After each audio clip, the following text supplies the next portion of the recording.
নমস্কাৰ আপোনালোক সকলোকে পুনৰবাৰ আপোন নিউজৰ অন্য এটা ভিডিঅ'লৈ স্বাগতম জনাইছো। আজি আপোনালোকৰ কাৰণে দিনটোৰ প্ৰায় 5টাকৈ নতুন খবৰ লৈ আহিছো। 5টাকৈ ভাল খবৰ আপোনালোকৰ কাৰণে লৈ আহিছো। আপোনালোকৰ কাৰণে আজিৰ দিনটোৰ 5টা ভাল খবৰ কি ওলাইছে জানিবৰ কাৰণে শেষলৈকে ভিডিঅ'টো চাই থাকিব। মই শ্ৰীপাঞ্জিত গগৈ, আপোনালোকে চাই আছে আপোন নিউজ। আহক আৰম্ভ কৰোঁ আজিৰ ভিডিঅ'। আগবাঢ়িছো আজিৰ প্ৰথমটো ভাল খবৰৰ ফালে। প্ৰথম ভাল খবৰটো ওলাইছে গুৱাহাটী মহানগৰীৰ বাবে। উত্তৰ গুৱাহাটী আৰু গুৱাহাটীক সংযোগ কৰিবৰ কাৰণে এখন দলং নিৰ্মাণ কৰি আছে বৰ্তমান সময়ত অসম চৰকাৰে। সেই সম্পৰ্কে হয়তো আপোনালোকে বিভিন্ন ধৰণৰ কাগজে পত্ৰই বা নিউজে পত্ৰই নিশ্চয় শুনা পাইছে আপোনালোকে। দলংখন নিৰ্মাণ কৰা বেছি বছৰ হোৱা নাই, খুব সোনকালেই সেই দলংখনৰ নিৰ্মাণৰ কাম শেষ কৰিব বুলি জনাইছে। এতিয়া অসমৰ মুখ্যমন্ত্ৰী ডক্টৰ হিমন্ত বিশ্ব শৰ্মাদেৱে জনাইছে যে 2025 চনৰ দুৰ্গা পূজাত এই দলংখন শুভাৰম্ভণি কৰিব বুলি জনাইছে আৰু এই দলংখনৰ শুভাৰম্ভণি কৰিব আমাৰ ভাৰতৰ প্ৰধানমন্ত্ৰী নৰেন্দ্ৰ মোদী ডাঙৰীয়াই। 2025 চনত এই দলংখনৰ শুভাৰম্ভণি ঘটিব বুলি জনাইছে। আৰু আনফালে আকৌ মাজুলী আৰু যোৰহাট সংযোগী বা মাজুলী আৰু লখিমপুৰ সংযোগী যিকেইখন দলং, সেইকেইখন দলং আজিৰ পৰা বহু বছৰৰ পৰা হ'ব বুলি শুনা পাই আছো, কিন্তু এতিয়া পৰ্যন্ত হৈ উঠাগে। আগবাঢ়িছো ইয়াৰ পাছৰটো খবৰ ফালে, ইয়াৰ পাছৰটো ভাল খবৰ ফালে। ইয়াৰ পাছৰ ভাল খবৰটো ওলাইছে যিসকল ল'ৰা ছোৱালীয়ে নেকি পঢ়ি আছে তেওঁলোকৰ কাৰণে এটা ভাল খবৰ ওলাইছে।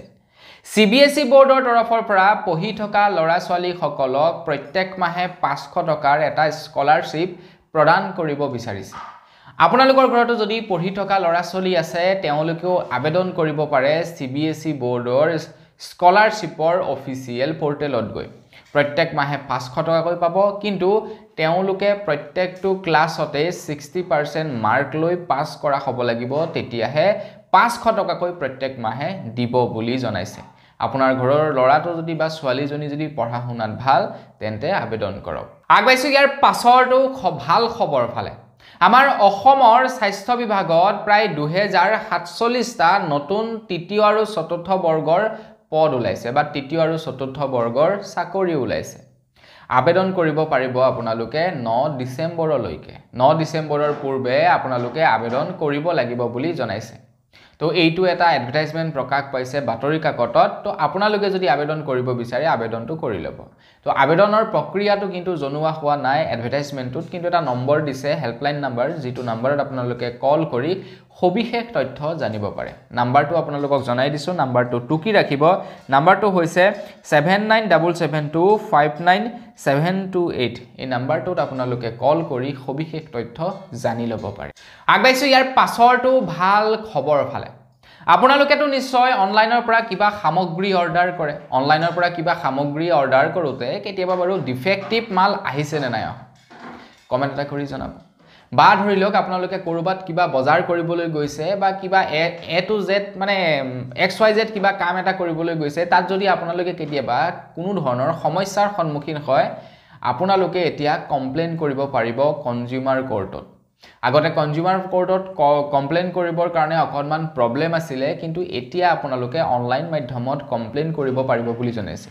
কোনোবাই এক্সপায়াৰী মাল বিক্ৰী কৰিছে, কোনোবাই জোখতকৈ বেছি দাম লৈছে, কোনোবাই আপোনাৰ লগত বেয়া বিহেভ কৰিছে, কোনোবা কৰ্মচাৰীয়ে, তো সেই সম্বন্ধে আপোনালোকে এতিয়া কনজিউমাৰ কোৰ্টত কমপ্লেইন কৰিব পাৰিব বুলি জনাইছে, যাৰ বাবে এটা অফিচিয়েল পৰ্টেল মুকলি কৰা হ'ব।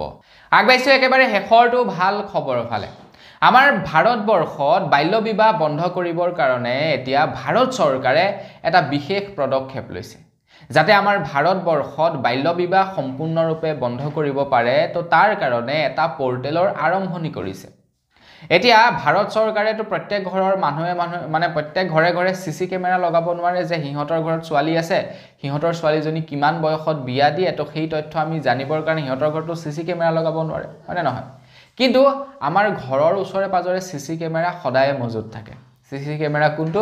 আমাৰ ঘৰৰ কিনাৰৰ মানুহ ঘৰ বা আমাৰ ঘৰৰ আগফালৰ মানুহ ঘৰ, তেওঁলোক হৈছে একোটা CC কেমেৰা। এতিয়া সেই কাৰণে কি কৰিছে, এটা পৰ্টেল মুকলি কৰি দিছে। সেই পৰ্টেলটোত এতিয়া আপুনি কমপ্লেইন কৰিব পাৰিব। আপোনাৰ ঘৰৰ ওচৰে পাজৰে যদি কাৰোবাৰ তেনেকুৱা ধৰণৰ বিয়া হয়, বাল্য বিবাহ, তো আপোনালোকে ডাইৰেক্টলি কমপ্লেইন কৰিব পাৰিব বুলি জনাইছে সেই অফিচিয়েল পৰ্টেলটোত।